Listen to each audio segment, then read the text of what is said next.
सही बोल रहा है भाई। अब उनके पेट में भी बहुत गुड़गुड़ गुड़गुड़ सा हो रहा है और टॉयलेट तो कई बार होकर आया।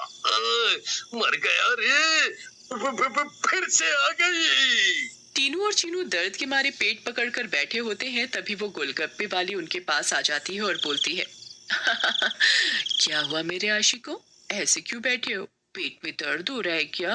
तुम्हें पता था क्या मिलाया है तुमने इसमें, बताओ।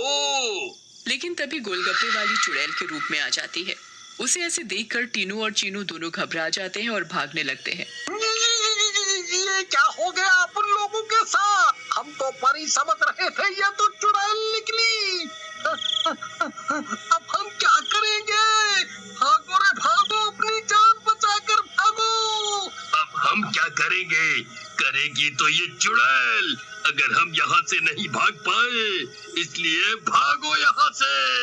लेकिन चुड़ैल उन दोनों को पकड़ लेती है और मार डालती है और वहाँ से चली जाती है। इसके बाद तो मानो ये रोज की बात हो जाती है। रोज वो चुड़ैल गोलगप्पे वाली बनकर आती और गोलगप्पे खिलाकर रात में लोगों को मार डालती। इन सब से गांव वाले बहुत परेशान हो जाते हैं और एक दिन पंचायत बिठाते हैं। पंचायत में रूपा भी जाती है। अरे भाइयों, गांव संकट में है, हम सबको मिलकर इस समस्या का समाधान निकालना पड़ेगा, नहीं तो एक एक करके पूरा गांव ही खाली हो जाएगा। तभी रूपा का पति दीनू बोलता है, लेकिन सरपंच जी, हमें तो कुछ पता नहीं है कि ये सब कौन कर रहा है। ये लोग अपने आप घर छोड़कर जा रहे हैं। सही कह रहे हो दीनू बेटा, लेकिन हम ऐसे शांत तो नहीं बैठ सकते और अपने गांव वालों को जाने नहीं दे सकते। हमें कुछ तो करना ही होगा। हाँ। फिर पंचायत में कोई भी फैसला न निकलने पर सभी गांव वाले अपने अपने घर चले जाते हैं। उसी दिन दोपहर में चुड़ैल फिर से गोलगप्पे वाली का भेष बदल कर गाँव में आती है।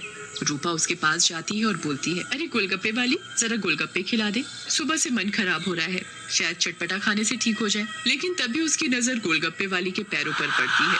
गोलगप्पे वाली के पैर उल्टे होते हैं। रूपा ये देखकर समझ जाती है कि हो ना हो ये इसी का किया धरा है। रूपा सब समझने के बावजूद गोलगप्पे खाने लगती है और खाकर वहाँ से चली जाती है और दीनू के घर में जाकर सारी बात बताती है, जिसे सुनकर दीनू बोलता है, तुम पागल हो गई हो क्या रूपा? अगर उस गोलगप्पे वाली पर तुम्हें शक था तो तुमने गोलगप्पे क्यों खाए और अपनी जान जोखिम में क्यों डाली? मैंने अपनी जान जोखिम में नहीं डाली। तुमने एक बात पर ध्यान नहीं दिया, गांव में जितनी भी लाशें मिली हैं वो सिर्फ आदमियों की हैं, एक भी औरत की नहीं है। इसका मतलब ये है कि ये चुड़ैल अभी सिर्फ आदमियों को मार रही है। लेकिन रूपा, फिर भी औरतें तो गायब हो रही हैं और वो चुड़ैल निकली तो तुम उसका मुकाबला कैसे करोगी?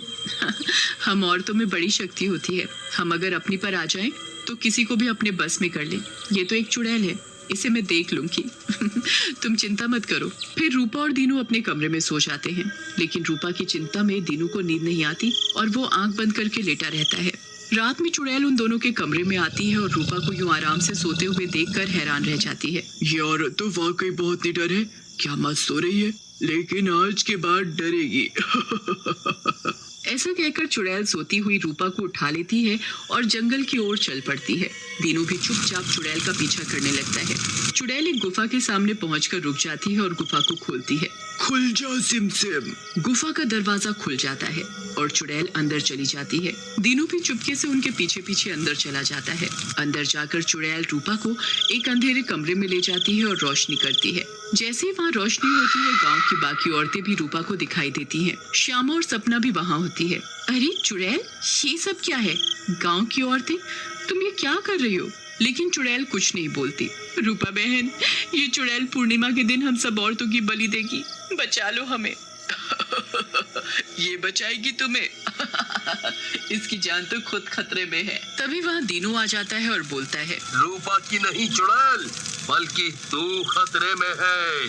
दीनू सब औरतों को जलती मशाल दे देता है। चुड़ैल, तूने हमको और गांव वालों को बहुत परेशान किया है, गोलगप्पों की कसम तुझे छोड़ेंगे नहीं। ऐसा कहकर औरतें चुड़ैल के ऊपर मशाल डाल देती हैं और चुड़ैल जलने लगती है। मुझे जाने दो, छोड़ दो। लेकिन चुड़ैल थोड़ी ही देर में जलकर भस्म हो जाती है।